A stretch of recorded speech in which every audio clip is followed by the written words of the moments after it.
राधे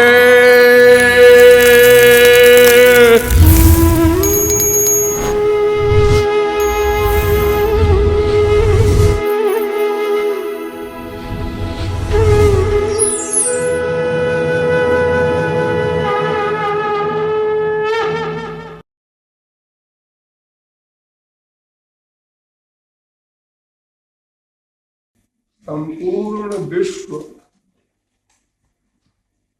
भाग रहा है। क्यों?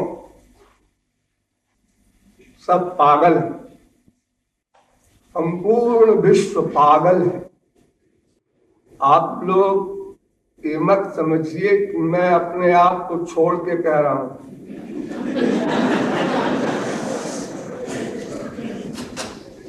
सब पागल है। पृथ्वी, जल, तेज, वायु, आकाश, नक्षत्र, तारागण सब भाग रहे हैं। पागल की तरह भाग रहे हैं। इतने व्याकुल हैं किसी वस्तु की खोज में कि एक सेकंड को कोई खड़ा नहीं होना चाहता। भागते जा रहे हैं, भागते जा रहे हैं। बहुत बार आप लोगों को समझाया गया है, कोई भी जीव एक क्षण को भी अकर्मा नहीं रह सकता। अर्थात प्रत्येक क्षण प्रत्येक जीव भाग रहा है। कुछ बाहर से भागता हुआ दिखाई पड़ता है, कुछ भीतर से भागता हुआ दिखाई पड़ता है, किंतु प्रत्येक क्षण प्रत्येक जीव भाग रहा है और सबकी अलग अलग भागने की प्रवृत्ति है। मुंडे मुंडे मतिर भिन्ना, तुंडे तुंडे सरस्वती। किसी दो व्यक्ति की चित्त वृत्ति नहीं मिलती। ये भगवान का बड़ा सुंदर सा पागल खाना है। वैसे तो अगर आप लोग फील करते हो तो हम और एक कदम आगे चल करके सिद्ध कर दें कि भगवान भी पागल है। और ये बड़े बड़े संत महात्मा कहलाते हैं, ये भी पागल है। अब तो आप लोगों को संतोष हो गया होगा। जिस गांव में सब नकटे हो और एक नाक वाला हो तो वहां नकटा होना फैशन होता है और उस नाक वाले को सारे नकटे कहते हैं नक्कू है, नक्कू है।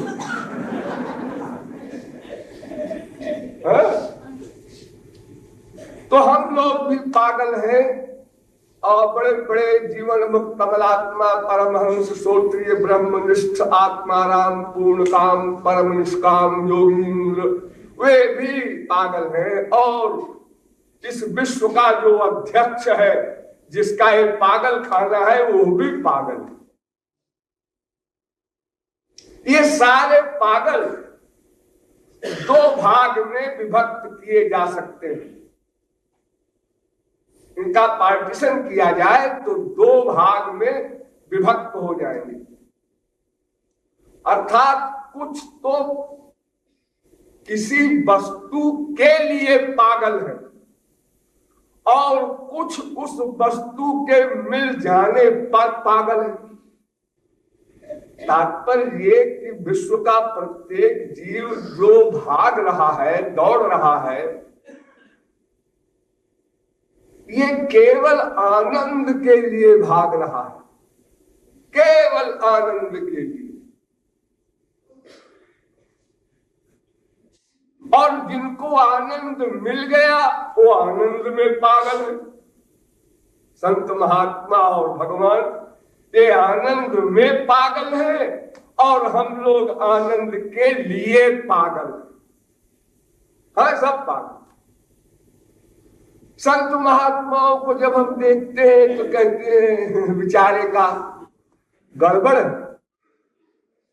बावरो भयो है लोग बावरी कहत मोको और बावरी कहते हम काहू ना बरजिहो कहैया सुनैया तजो बाप और भैया तजो दैया तजो मरिया पै कन्हैया नाही तजियो।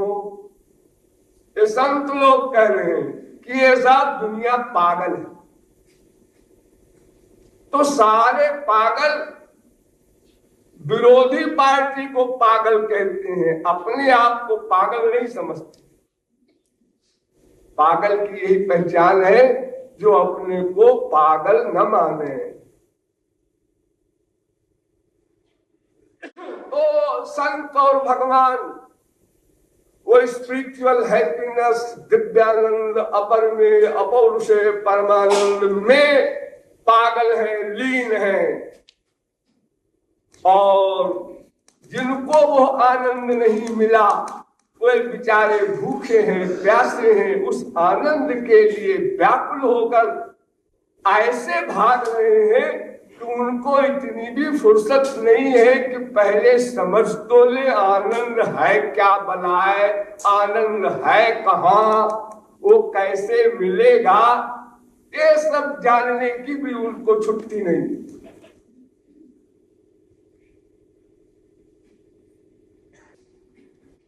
तो हम लोग आनंद के लिए पागल हैं, लेकिन एक गड़बड़ है और वो गड़बड़ अनादिकाल से है।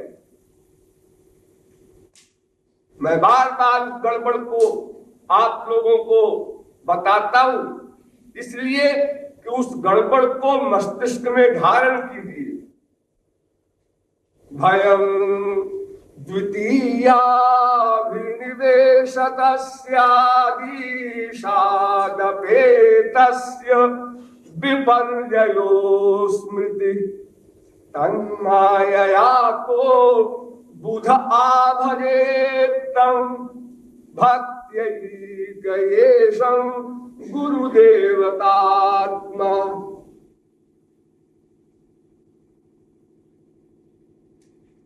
वेद व्यास ने कई लाख, 4 लाख श्लोक लिखे, लेकिन मुझे ये सबसे अधिक पसंद है। ये काम का है इसलिए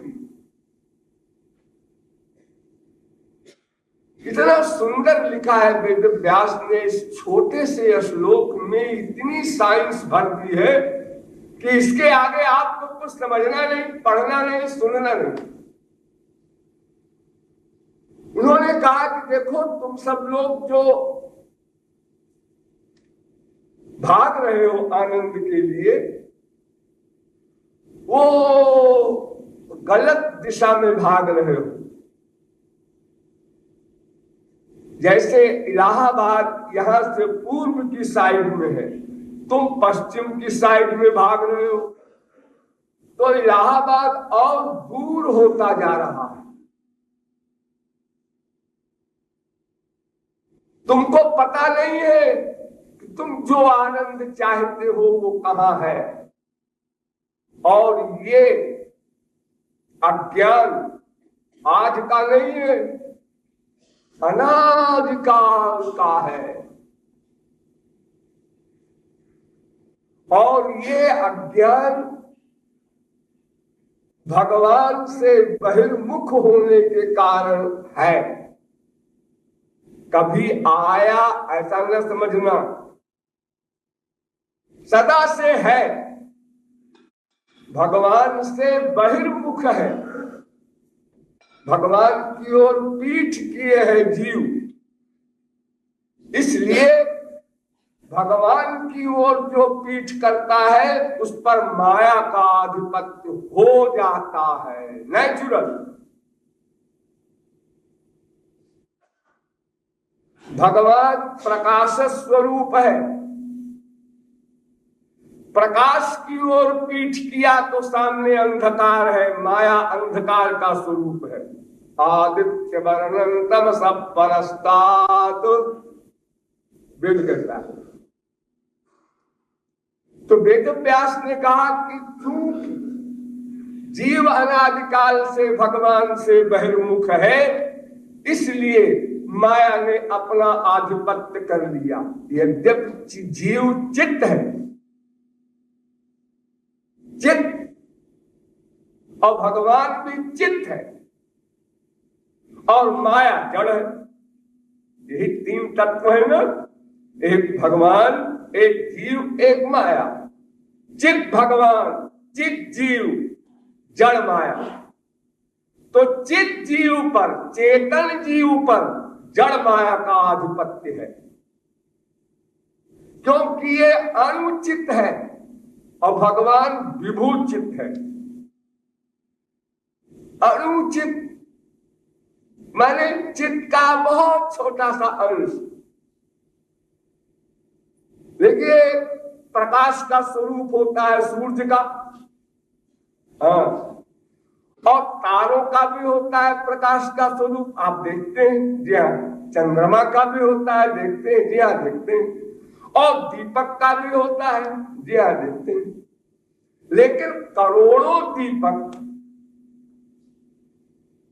करोड़ करोड़ वाट के बल्ब लगा दो सारी दुनिया में, और सब तारे खिल जाए, चंद्रमा भी खिला हो, लेकिन रात रहेगी, रात नहीं जाएगी। और एक सूर्य निकला कि रात गई।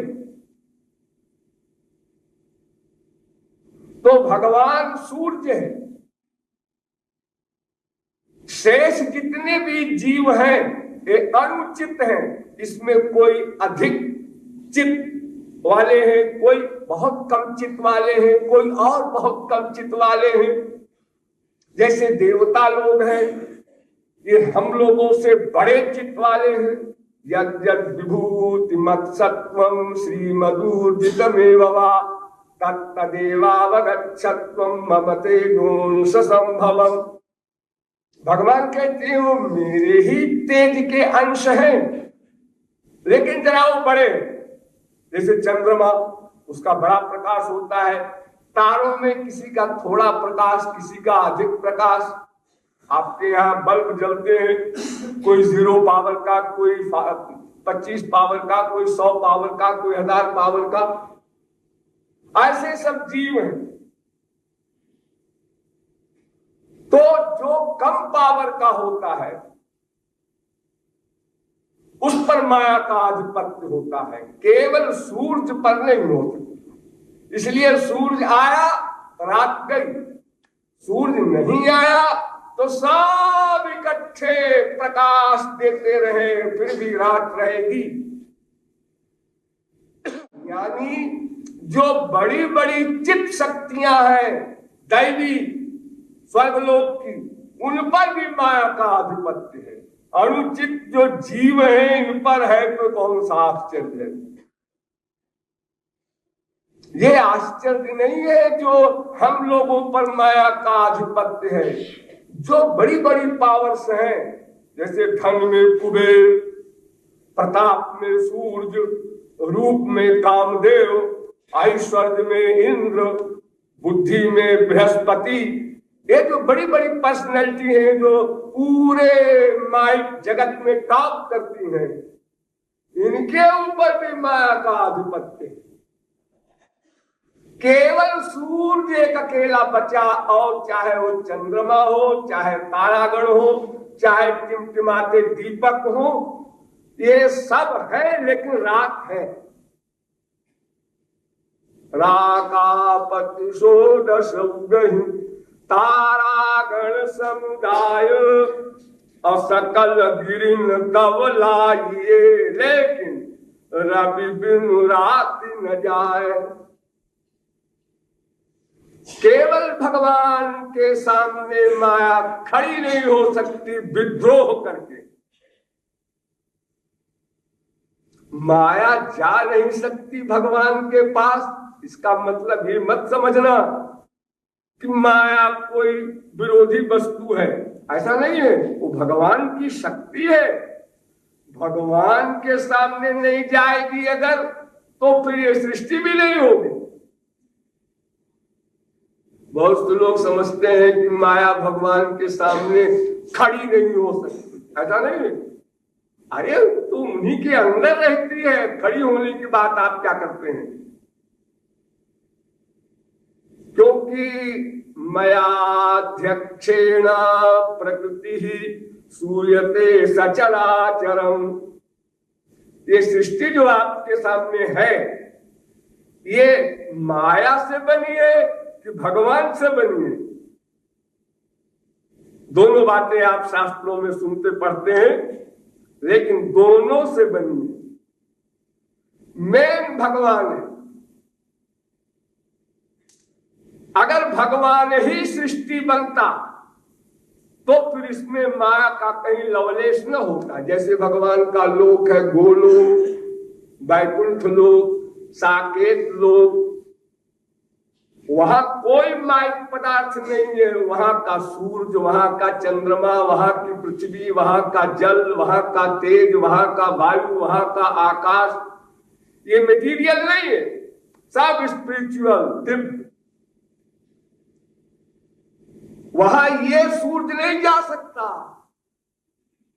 न तत्र सूर्यो भात न चंद्र तारकम। लेकिन माया है, क्योंकि माया तो भगवान की शक्ति है। देखिए, जब महाप्रलय होता है तो क्या होता है? पंच महाभूत पंच तन्मात्रा में मिल गए, पंच तन्मात्राएं अहंकार में मिल गई, अहंकार महत तत्व में मिल गया, महत तत्व प्रकृति में मिल गया, माया में, और माया भगवान में मिल गई। माया की कोई अलग सत्ता है ही नहीं।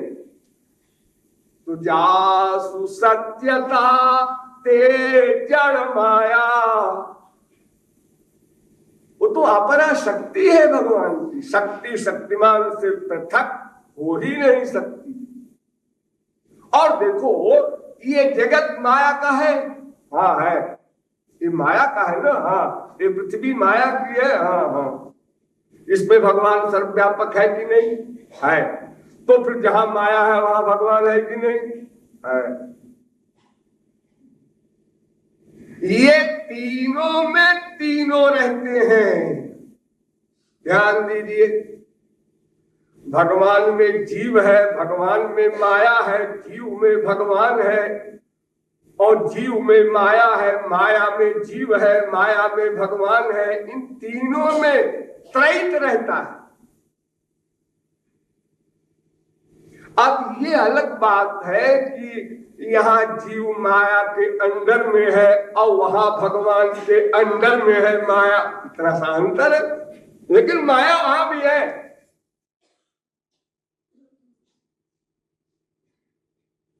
और वो माया नौकरानी है, भगवान की शक्ति है, इसलिए नौकरानी है, क्योंकि अंदर में है।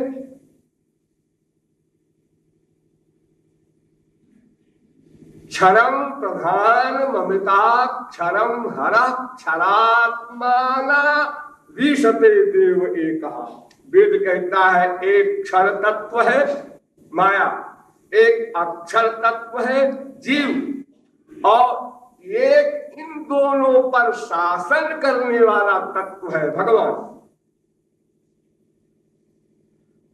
तो जो शासन करने वाला है वो सदा साथ रहेगा, वरना शासन कैसे होगा? 1/100 सेकंड को अलग नहीं हो सकता भगवान, न माया से न जीव से। अरे और बात छोड़ो, ये तो मानते हो ना कि या आत्मनिष्ठति, ये जीव भगवान में रहता है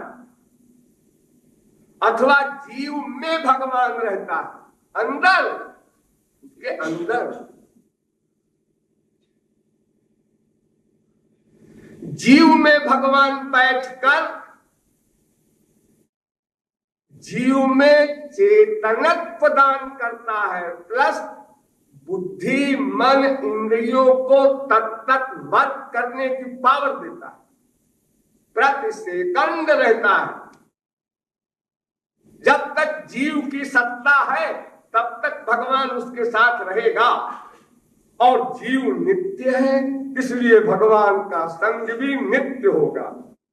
इसलिए वेद कहता है चेतनस चेतनानाम एको बहुनाम जो विदधाति कामान। अरे चेतन जो जीव है उसको चेतनत्व दान कौन करेगा? ये हाथ है, ये हिल रहा है, ये चेतन नहीं है, हाथ तो जड़ है। आत्मा के कारण हाथ जैसे हिलता है, मुख बोलता है, कान सुनता है। जब कोई मर जाता है तो हाथ भी है, कान भी है, आंख भी है, कोई फर्क नहीं होता। आत्मा निकल गया, अब उसका शरीर शव हो गया, पंचमहाभूत का एक पुतला रह गया। तो जैसे आत्मा की शक्ति से इंद्रिय मन बुद्धि वर्क कर रहा है, ऐसे ही आत्मा भी परमात्मा की शक्ति से वर्क करता है। तो नित्य संग है परमात्मा का आत्मा के साथ, और नित्य माया के अंदर में है आत्मा। ध्यान दो, देखो तीनों एक जगह पर है। जीव में भगवान बैठकर गवर्न कर रहा है। गवर्न करने का मतलब ये नहीं कि जितने वर्क हम करते हैं भगवान कराता है, ऐसा नहीं। वो वर्क करने की पावर देता है। आप क्या वर्क करें ये आप पर डिपेंड करता है। जैसे पावर हाउस ने आपको पावर दे दी, इलेक्ट्रिसिटी दे दी, अब आप कमरा गर्म कीजिए, ठंडा कीजिए, या तार पकड़ के मर जाइए, ये सब आपकी जिम्मेदारी है। पावर हाउस का जिम्मेदार नहीं है। पावर हाउस ने कृपा करके आपको पावर दे दी, अब आप उसका सदुपयोग करें या दुरुपयोग करें, उसका दंड आप भोगें, क्योंकि उसके कर्ता आप। तो ये जो सुना जाता है कहीं कहीं लिखा हुआ या आम अज्ञानियों में तो खास तौर से है कि जो कराता है भगवान करता है, जो करे सो हरि करे हो कबीर कबीर, वही होता है जो मंजूर खुदा होता है, इत्यादि जो आप सुना करते हैं। यहाँ तक कि ब्रह्म सूत्र वेदांत में एक सूत्र बना दिया है, परात तच्छ्रुते, अर्थात उसको कराने वाला है, अगर वो न करावे तो कोई कुछ नहीं कर सकता। लोग कितना गोलमाल है भाषा में, अगर वो न करावे तो कोई कुछ नहीं कर सकता। अब भोले भाले लोगों ने कहा ऐसा है, हाँ, एष एव साधु कर्म कारयत, एष एव असाधु कर्म कारयत। अब सुनने वालों ने कहा तो बिल्कुल ठीक है, फिर वही कराते ही, हम तो पहले से कह रहे थे। लेकिन एक प्रयोजक करता होता है, एक प्रयोज्य करता होता है। यानी भगवान पावर देता है, लेकिन करने का अधिकार आपको देता है।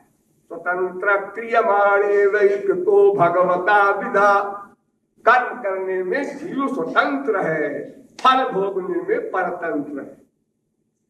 जब फल भोगने का नंबर आया तो आप इतराज करते हैं, भगवान ने ऐसा किया हमारे साथ। भगवान ने नहीं किया, और किसने किया? भगवान ने किया। जो तुम कहते हो ये भी ठीक है, लेकिन ये जो तुमको दंड दिया भगवान ने, ये क्यों दिया? कोई कैदी कहे कि जज ने हमको 10 साल की सजा दे दी, ये बदमाश जज। जज कहता है भैया मैं तुम्हारा दुश्मन नहीं हूं, तुमने ऐसे ऐसे अपराध किए हैं, उनका प्रमाण मिल गया है, इसलिए हमने दंड दिया है ताकि तुम भविष्य में अपराध न करो।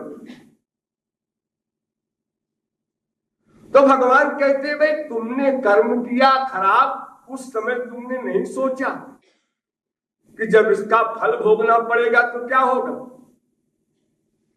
तुमको उस समय सोचना चाहिए था। जब तुम खाना खाते हो तो सोचते हो ना क्या खाना चाहिए कि शरीर को फायदा हो, किस किस चीज में विटामिन ए है, बी है, सी है, किसमें प्रोटीन है, किसमें लोहा तांबा इत्यादि धातुएं हैं, कितनी लिमिट में खाना चाहिए, ये क्यों सोचते हो? क्योंकि शरीर रखना है और शरीर को स्वस्थ रखना है। अगर ठीक ठीक नहीं सोचते, अंड बंड खाए जा रहे हो, तो तुमको ये भी समझे रहना चाहिए कि फिर डॉक्टरों का फायदा करोगे, क्योंकि बीमारी शुरू हो जाएगी। अरे साल 2 साल 10 साल मान लो युवावस्था में किसी प्रकार घप गया, उसके बाद फिर वो जो गड़बड़ी अंदर सब कमजोर कर चुकी है पार्ट्स को, वो सब फिर निकलेंगी एक एक करके। अरे हमारा हार्ट तो कभी खराब नहीं था, ये हार्ट अटैक क्यों हो गया? अरे खराब हो रहा था, लेकिन युवावस्था में काम चलता रहा और तुम नहीं समझ सके। जब एकदम हालत खराब हो गई तब तुमको आइडिया हुआ। तो ऐसे ही हम जब कोई भी गलत काम करते हैं, वेद विरुद्ध शास्त्र विरुद्ध, तो उस समय तो हम कहते हैं देखा जाएगा जो कुछ होगा। तो आप जब आ गया तो फिर देखा जाएगा, आप देखो उसको, परेशान क्यों होते हो? क्यों एतराज करते हो कि हमको भगवान ने, देखो एक बेटा था वो भी भगवान ने छीन लिया, हमारे पड़ोसी के 7 बेटे थे तो 8वां हो गया। ये कौन सा न्याय है भगवान का? क्यों भगवान को कोसते हो? भगवान केवल फल देता है और कर्म करने की शक्ति देता है। दोनों पॉइंट पर ध्यान दो, सारी बात इसी दोनों पॉइंट पर निर्भर है। भगवत प्राप्ति तक नहीं भूलना। भगवान इंद्रिय मन बुद्धि आत्मा आदि में कर्म करने की शक्ति देता है। एक काम तो ये करता है भगवान। दूसरा, बिना कहे, बिना तनख्वाह दिए, बिना पे किए वो हमारे पूर्व कर्मों का फल देता है। क्यों? अब क्यों, क्या उसकी आदत है कृपा करने की? हमने तो कहा भी नहीं था कि हमने जो पूर्व जन्म में साधना की थी उसका फल दे दो, दे दिया उसने। हम कहीं ढूंढने नहीं गए, लेकिन हमको एक संत मिल गया। हमने प्रयत्न नहीं किया, हमको ये फल मिल गया। तो ये मिल गया, ये कोई अकस्मात आसमान से नहीं गिरा। वो जो तुम्हारे भीतर बैठा है, सर्वदृष्टा, सर्वनियंता, सर्वसाक्षी, सर्वसुहृद, सर्वेश्वर, सर्वशक्तिमान भगवान, उसने दिया। वो कृपा करता है, डिक्लेयर नहीं करता, चोरी चोरी कृपा करता है। और तुम लोग छोटा सा काम भी अच्छा करोगे तो चाहते हो कि अखबार में निकल जाए, हमने $10,000 दान किया, पेपर में निकल जाए, जरा नाम हो जाए। और भगवान इतना काम करता है हमारा, लेकिन चुप चुप प्राइवेट भीतर बैठकर। तो देखो, जीव में भगवान नित्य साथ और जीव में माया, क्योंकि तो माया के अंदर में है जीव, वो भी नित्य, इसलिए जीव माया भगवान तीनों सदा साथ, किसी का किसी से वियोग हो ही नहीं सकता। लेकिन कमाल ये है कि भगवान को जीव नहीं जानता, इसलिए सारी गड़बड़ पैदा हो गई। तो वेद व्यास ने कहा कि तन माया तो उसकी माया से अस्मृति, भूल गया। भगवान को भूला, अपने आप को भूला, दो बात भूला। ध्यान दो, इस जीव ने अपने को भुला दिया, और जब अपने आप को भुलाया तो भगवान को भूलेगा ही। जैसे मैं चिद अंश हूं, भगवान का अंश हूं, एक जीवात्मा, अब ये भूल गए। जब ये भूल गया तो अपने अंशी को याद क्यों करेगा? अब तो अपने आप को आत्मा नहीं मानता, शरीर मानता है। मैं मनुष्य हूं, मैं पुरुष हूं, मैं स्त्री हूं, मैं पंजाबी, बंगाली, मद्रासी हूं, ये सब गोबर गणेश ज्ञान भर गया उसकी खोपड़ी में। मैं आत्मा हूं ये ज्ञान ही नहीं है उसको। और सुनता जरूर है, ज्ञान तो सुनता है, पढ़ता है, अरे लेक्चर में दे देता मैं आत्मा हूं, लेकिन रियलाइजेशन नहीं है। एक सेकंड भी नहीं लगता, भूल जाता है। अभी तो कह रहे थे आप कि मैं आत्मा हूं, हाँ, और अभी किसी ने कहा तुम गधे हो, बदतमीज हो, बेवकूफ हो। क्या कहा? ये क्यों आया क्रोध? तुम तो आत्मा हो, न गधे हो, न बेवकूफ हो, न बदतमीज हो, क्यों बुरा माने? शरीर मानकर मानोगे, आत्मा मानने में ये गड़बड़ी नहीं हो सकती। जब शरीर माना तो सारी बीमारियां आ गई। ये मेरी मां, मेरी मां, अरे 1000 बार तुम उसकी मां बन चुके हो, लाख बार तुम उसके बाप बन चुके हो अपने बेटे के, करोड़ बार तुम अपनी बीवी के पति और पति की बीवी बन चुके हो। अरे जीव तो 84 लाख में घूम रहे हैं अनादिकाल से, तो अपने जूनियर के वो बेटे बनेंगे।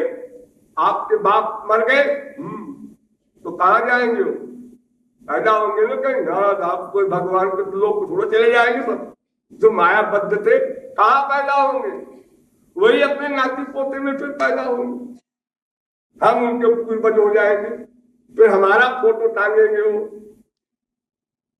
फिर हम मरेंगे तो फिर अपने बेटे पोते के बेटे बनेंगे, तो फिर हम उनके पुरखे, वो हमारे पुरखे। यही नाटक चल रहा है।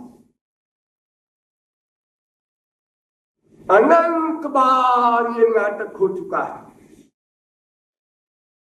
तो हमने जब अपने स्वरूप को भुला दिया, अपने को देह मान लिया, तो फिर देह के सुख को अपना सुख मान लिया।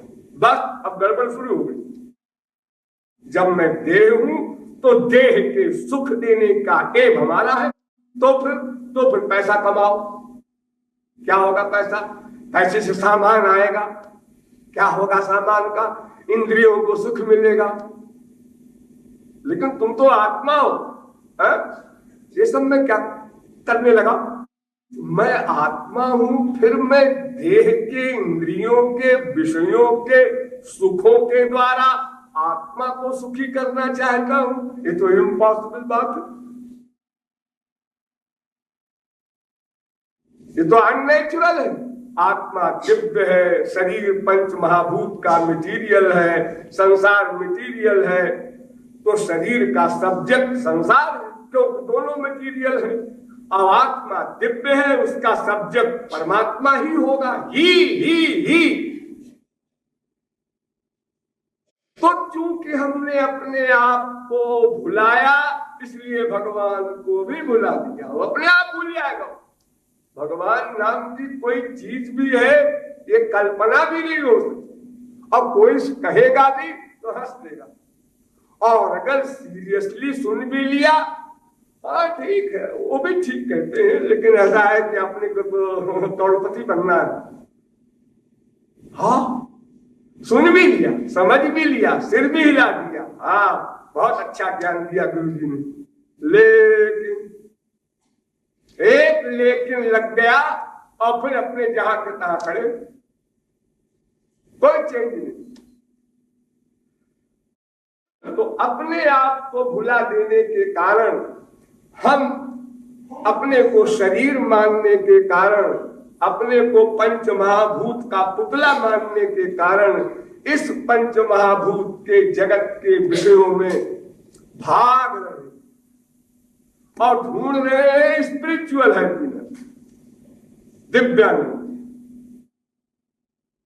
तो बारी मथे बरु होई घृत और सिकता ते बरु तेल। अरे बालू से तेल नहीं निकल सकता, और अगर निकल भी आवे तो भी इस संसार से सुख नहीं मिल सकता।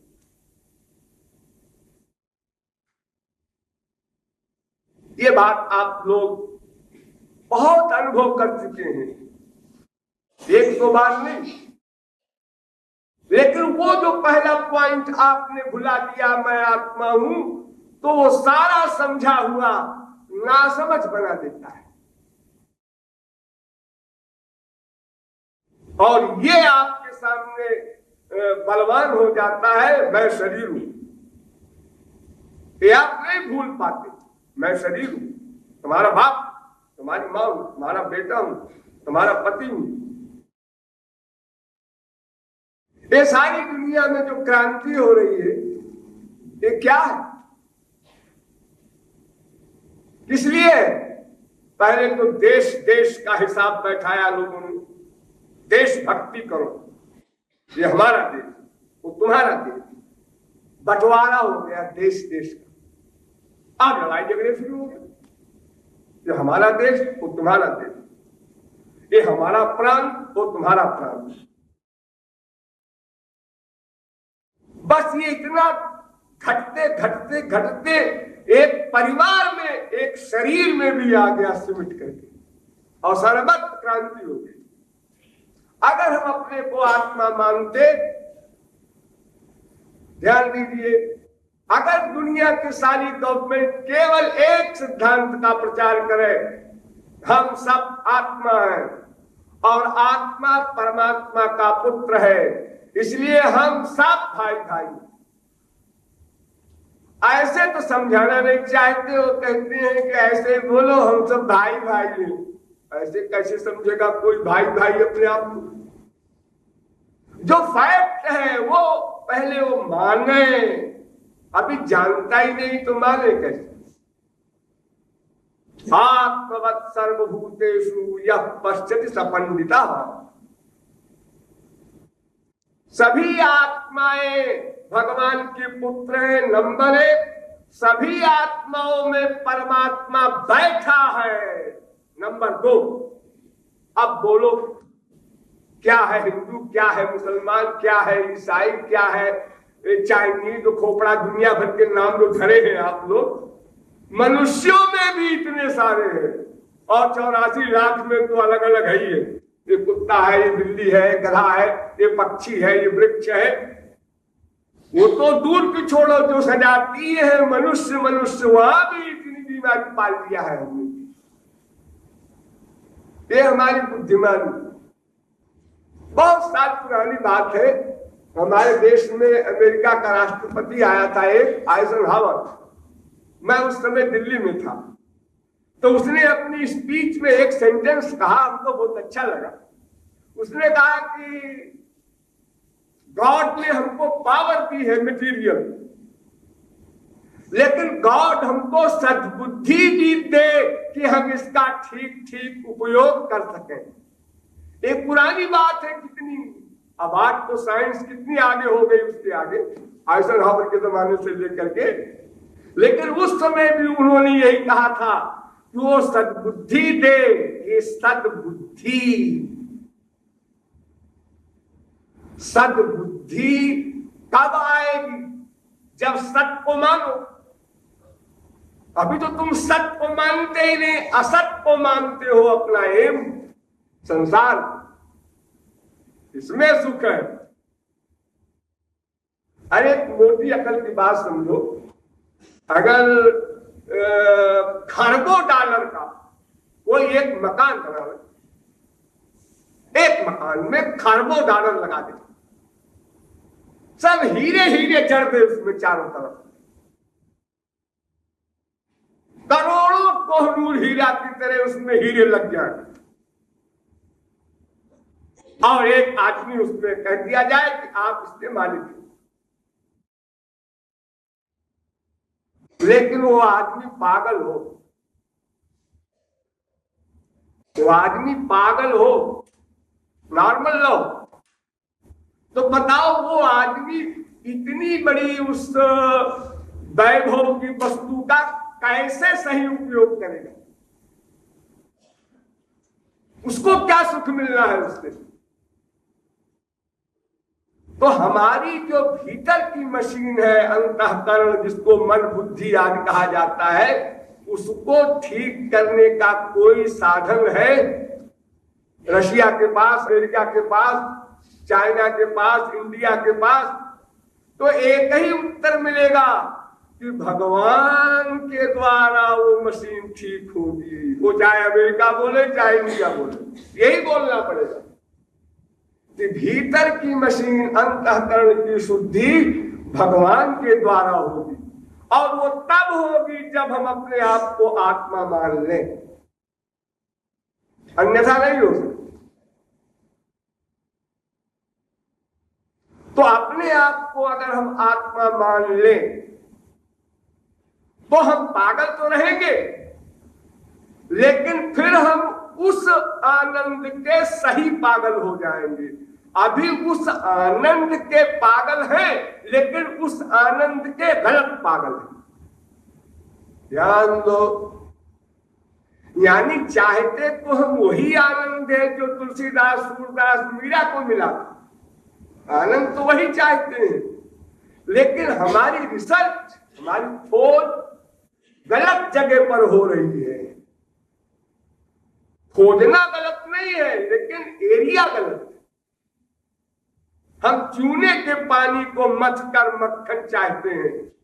दूध में मक्खन होता है, चूने के पानी में मक्खन नहीं होता। तो इसलिए जब हम अपनी स्थिति को ठीक ठीक समझ लेंगे तो हम पागल तो रहेंगे, लेकिन सही पागल हो जाएंगे। वास्तविक आनंद के लिए हम दीवाने होकर भागेंगे। फिर हम जगत के पदार्थों में आनंद की खोज नहीं करेंगे। और जब ठीक ठीक खोज करेंगे तो फिर उसके पाने में कुछ परिश्रम नहीं है, कोई दूरी नहीं है, कहीं जाना नहीं है, कुछ समझना नहीं है, कुछ करना नहीं है। इतना इजी है। धावन नेत्रे न स्खले न पते दिह। वेद व्यास कहते हैं कि भगवान ने तो इतनी कृपा की है अपने आनंद को देने के लिए कि आंख नहीं है आपके, कोई बात नहीं, कान भी खराब है, कोई जरूरत नहीं, जबान भी आप गूंगे हो, कोई जरूरत नहीं, पैसे भी नहीं तो कोई आवश्यकता नहीं, हाथ भी नहीं, उसकी भी जरूरत नहीं। अगर कोई पर्सनैलिटी है तो उसके मन अवश्य होगा। भगवान कहते हैं मन हमको दे दो और हम कुछ नहीं चाहिए, बाकी सब चीज संसार को दो, मन हमको दे दो। बस एक छोटी सी चीज मांगते हैं और उस मन को लेकर के हम निहाल नहीं होंगे, क्योंकि तुम्हारा मन तो अनादिकाल से गंदा है। ये जो शरीर है आपका, जो चमड़ा दिखाई पड़ता है चिकना चिकना ऊपर से, अगर किसी डॉक्टर से पूछो या अपने पेट के भीतर झांक के देखो तो उल्टी होने लग जाए आपको। इतनी गंदगी भरी है जिसके लिए हम दीवाने घूमा करते हैं चारों तरफ शरीर के पीछे।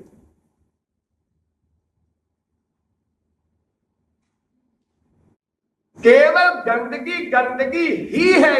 इस शरीर की एक भी चीज आप पसंद नहीं करते।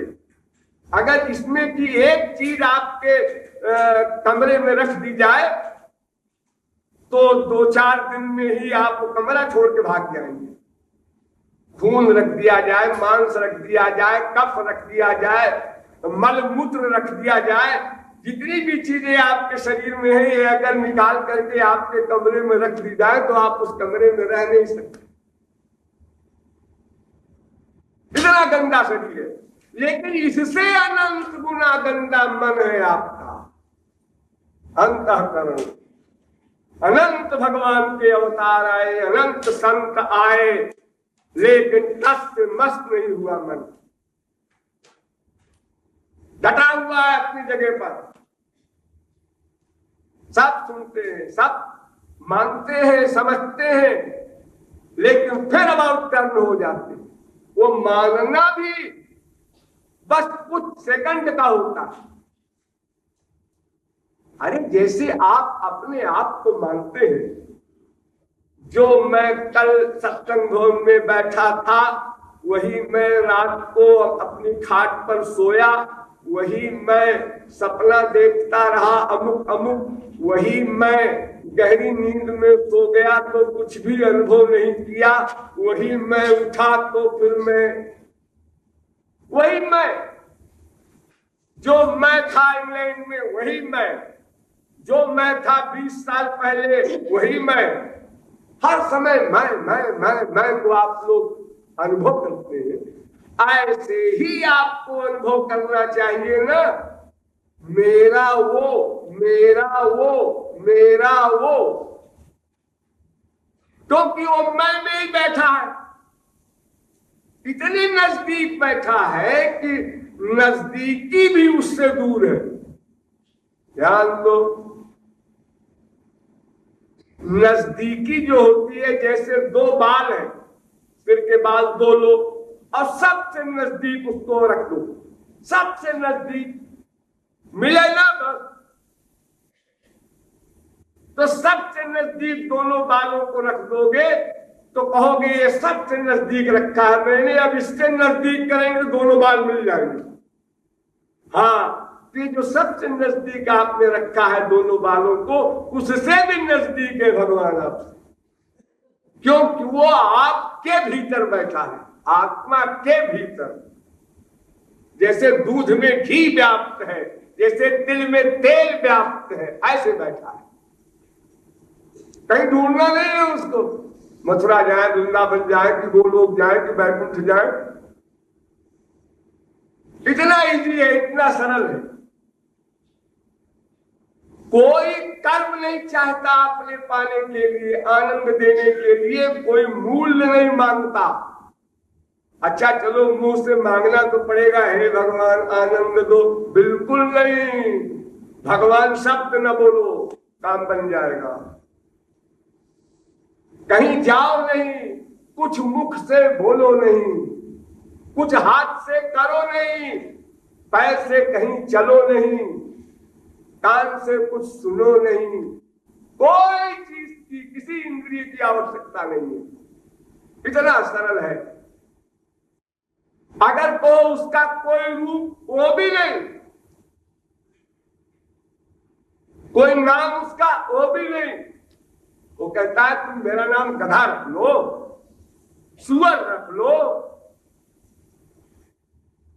जो चाहे तुम मेरा नाम रख लो, जो चाहो मेरा रूप बना लो, जो चाहे मुझे कपड़े पहना दो, जो चाहो मुझे खिलाओ, पत्रम पुष्पम फलम तोयम यो मे भक्त्या प्रयच्छति तदहम भक्त्युपहित मस्नामि। मैं सब ले लूंगा तुम्हारी गंदी चीज। देखो संसार में भी लोग अपने लेबल देखते हैं, लेबल। करोड़पति की लड़की है तो भाई करोड़पति के यहाँ ब्याह होना चाहिए, लड़की बड़ी सुंदर है, लड़का भी सुंदर होना चाहिए। भाई देखो लेबल देखते हैं, लेबल। और हमारा तन मन प्राण सब गंदा, तो हमको हमारे लेवल के हिसाब से चलना चाहिए। भगवान कहते हैं नहीं नहीं, हम तुम्हारे लेवल में आ रहे हैं, तुम हमारे लेवल में नहीं आ सकते, हम तुम्हारे लेवल में चल रहे हैं, हम तुम्हारे रिश्तेदार बनेंगे। यमे वैस वृणुते तेन लभ्यस्तस्यैष आत्मा विवृणुते तनुध्वं स्वम्। वो वर्ण करने को तैयार बैठा है, आ जाओ। और फिर भी अनादिकाल से अब तक हम बहिर्मुख हैं। इसका कारण इतना समझने पर भी और भगवान के शरणागत न होना, इसका कोई विशेष रहस्य होगा? होगा, फिर बताएंगे। बोलिए वृंदावन बिहारी लाल की।